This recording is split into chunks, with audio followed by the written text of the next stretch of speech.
আসলে বিড়াল এভাবে খেলা করে কি বোঝায়?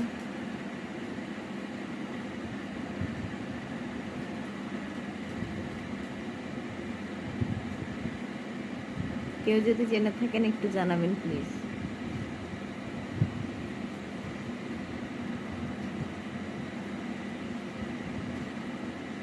রুটি বানাও বাবা, তুমি আটা মতো রুটি বানাচ্ছ? কার জন্য? মাম্মার জন্য? উমা, আবার রাগও করে। এদিকে তাকাও, আমার দিকে তাকাও।